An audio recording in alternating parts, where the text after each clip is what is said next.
ये दुनिया अजब गजब बातों और रहस्यों से भरी हुई है। कई बार तो ऐसी ऐसी जानकारी मिलती है कि उस पर हैरत करें या विश्वास समझ नहीं आता।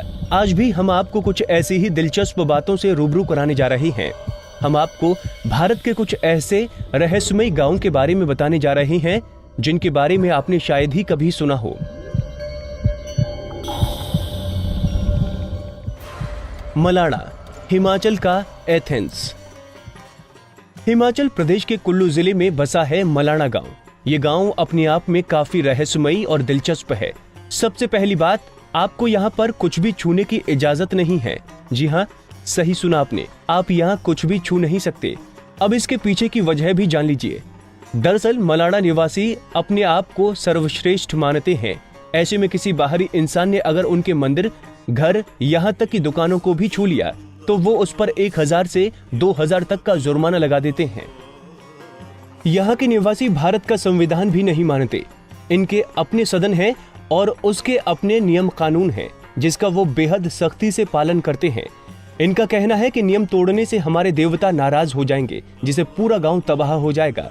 गांव वाले जमलू ऋषि की पूजा करते हैं। इस गांव के इतिहास के मुताबिक जमलू ऋषि ने ही इस गांव के नियम कानून बनाए थे। इस गांव का लोकतंत्र दुनिया का सबसे प्राचीन लोकतंत्र में से एक है। ऐसा माना जाता है कि जमलू ऋषि को आर्यों से भी पहले से पूजा जा रहा है। उनका उल्लेख पुराणों में भी आता है। अब कुछ और दिलचस्प बातें। यहाँ के लोग खुद को आर्यों का वंशज मानते हैं, लेकिन एक अन्य परंपरा के अनुसार वो खुद को सिकंदर का वंशज मानते हैं। गांव वालों के मुताबिक जब सिकंदर ने भारत पर आक्रमण किया तो उसके कुछ सैनिकों ने सेना छोड़ दी और यहाँ आकर बस गए। वहीं यहाँ साल में एक बार फागली उत्सव मनाया जाता है, जिसमें ये लोग मुगल सम्राट अकबर की पूजा करते हैं। यहाँ आने वाले टूरिस्टों को गांव में रुकने पर मनाही है। वो लोग गांव के बाहर टेंट में रह सकते हैं। यहाँ की भाषा भी कुछ अलग है। यहाँ की बोली में आपको ग्रीक, संस्कृत और तिब्बत की कई बोलियों का मिश्रण मिलेगा, जो आसपास की किसी भी बोली भाषा से मेल नहीं खाती। टिल्टेपक, जहां इंसान से लेकर पशु पक्षी तक सब हैं अंधे।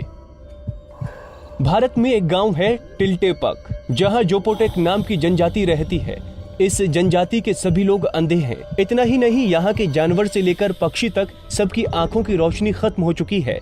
दरअसल यहाँ पैदा होते वक्त तो सभी बच्चे सही सलामत और स्वस्थ होते हैं, मगर कुछ दिन बाद ही वो दृष्टिहीन हो जाते हैं। यहाँ के निवासी अपने इस अंधेपन के पीछे की वजह एक श्रापित पेड़ को मानते हैं। उनके मुताबिक लाव जुएजा नाम के इस पेड़ को देखने के बाद इंसान से लेकर जानवर तक सब अंधे हो जाते हैं। हालांकि वैज्ञानिकों ने इस कारण को नकारते हुए बताया कि यहाँ के अंधेपन के पीछे की वजह एक खास किस्म की काली मक्खी है, जो काफी जहरीली होती है और इसके काटने पर उसका जहर शरीर में फैल जाता है, जिसका सबसे पहला असर आंखों की नसों पर पड़ता है, जिससे जानवर हो या इंसान वो जल्द ही अंधे हो जाते हैं। इस गांव की एक और खास बात है, यहाँ किसी भी घर में खिड़कियां नहीं हैं। इस गांव में तकरीबन 70 झोपड़ियां हैं, जिसमें करीब 300 लोग रहते हैं, लेकिन किसी भी घर में कोई खिड़की नहीं है। इसके पीछे की वजह भी इनकी अंधापन है। आंखों की रोशनी चले जाने के बाद इन्हें सूरज की रोशनी से कोई फर्क नहीं पड़ता, जिस कारण यहाँ की किसी झोपड़ी में कोई खिड़की नहीं है।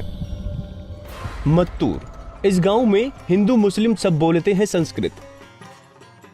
कर्नाटक की राजधानी बंगलुरु से करीब 300 किलोमीटर दूर बसा है मत्तूर गांव। इस गांव की खासियत ये है कि यहाँ के निवासी आम बोलचाल की भाषा में कन्नड़ नहीं संस्कृत का इस्तेमाल करते हैं। यहाँ बच्चों से लेकर बुजुर्ग तक और हिंदुओं से लेकर मुस्लिमों तक सभी आपस में संस्कृत भाषा में ही बात करते हैं। 10 साल की उम्र से ही बच्चों को वेदों के ज्ञान दे दिया जाता है। यहाँ के गाँव वाले बताते हैं कि करीब 600 साल पहले केरल के संकेथी ब्राह्मण समुदाय के लोग यहाँ आकर बस गए थे। तब से यहाँ संस्कृत ही बोली जाने लगी। हालांकि बाद में यहाँ के लोग कन्नड़ भाषा बोलने लगे थे, लेकिन 35-40 साल पहले पेजावर मठ के स्वामी ने इसे संस्कृत भाषी गांव बनाने का आह्वान किया, जिसके बाद मात्र 10 दिनों तक रोज 2 घंटे के अभ्यास से पूरा गाँव संस्कृत में बात करने लगा। मत्तूर गाँव में 500 से ज्यादा परिवार रहते हैं, जिनकी संख्या तकरीबन 3500 के आसपास है। वहीं मध्य प्रदेश में भी एक गांव है जहां पर कोई केवल संस्कृत में बात करता है। वो गांव है राजगढ़ जिले का झिरी गांव।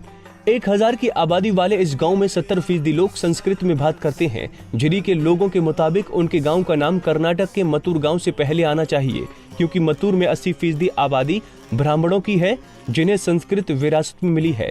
वहीं झिरी में केवल एक ब्राह्मण परिवार है और बाकी क्षत्रिय और अनुसूचित जाति के लोग हैं जो आपस में संस्कृत में बात करते हैं। कुलधरा, रहस्यों में लिपटा एक वीरान गांव। राजस्थान अपने आप में कई तरह के रहस्यों को समेटे हुए है। इसी में से एक है जैसलमेर का कुलधरा गांव। करीब 170 साल पहले इस गांव के सभी निवासी रातों रात इस गांव को छोड़कर चले गए। इस गांव के वीरान होने के पीछे 2 कहानियां प्रचलित हैं। पहली कि यहाँ के शासक सलीम सिंह की बुरी नजर गांव की एक खूबसूरत लड़की पर पड़ गई। वो जबरदस्ती उस लड़की पर शादी करने का दबाव बनाने लगा। हालांकि गांव के लोगों ने अपने सम्मान और गौरव के खिलाफ इस तरह की शादी मंजूर नहीं थी। ऐसे में गांव के मुखिया ने फैसला लिया कि वो रातों रात इस गांव को छोड़कर चले जाएंगे। जाते वक्त उन्होंने इस गांव को श्राप दिया कि इस जगह पर कभी भी कोई बस नहीं पाएगा। वहीं दूसरी कहानी के मुताबिक यहाँ का शासक सलीम सिंह ब्राह्मणों पर बहुत अत्याचार करता था। उसके अत्याचारों से दुखी होकर ब्राह्मणों ने गांव छोड़ने का फैसला किया, लेकिन जाते वक्त उन्होंने गांव को श्राप दे दिया कि इस जगह पर कोई भी बस नहीं पाएगा। खैर, कहानी जो भी सच्ची हो, लेकिन ये तो सच है कि इस जगह पर आज तक कोई और बस नहीं पाया। कोडिन्ही, ये है जुड़वा लोगों का गांव। आमतौर पर किसी के भी परिवार में एक या बहुत हुआ तो 2 जुड़वा बच्चे होंगे। खैर, किसी किसी परिवार में तो एक भी नहीं होता, लेकिन केरल का एक गांव ऐसा है जहां हर परिवार में 2 से 3 जुड़वा बच्चे हैं। यकीन नहीं होता, लेकिन ये सच है। अगर वैश्विक स्तर पर देखें तो हर 1000 बच्चे पर 4 जुड़वा पैदा होते हैं। एशिया में तो ये दर 4 से भी कम है, लेकिन केरल के कोडिन्ही गांव में हर 1000 बच्चे पर 45 बच्चे जुड़वा पैदा होते हैं। इस मुस्लिम बहुल क्षेत्र की कुल आबादी 2000 है। इस गांव में घर, स्कूल, बाजार, हर जगह हम शक्ल नजर आते हैं। ऐसा बताया जाता है कि इस गांव में जुड़वा जोड़े में सबसे उम्रदराज 65 साल के अब्दुल हमीद और उनकी जुड़वा बहन कुन्ही दहिया है। ऐसा माना जाता है कि इस गांव में तभी से जुड़वा बच्चे पैदा होना शुरू हो गए थे। शुरू में तो सालों में कोई इक्का दुक्का जुड़वा बच्चा पैदा होते थे, लेकिन बाद में इसमें तेजी आई और अब तक तो बहुत ही तेज रफ्तार से जुड़वा बच्चा पैदा हो रहे हैं। Bureau report, Punjab Kesari TV.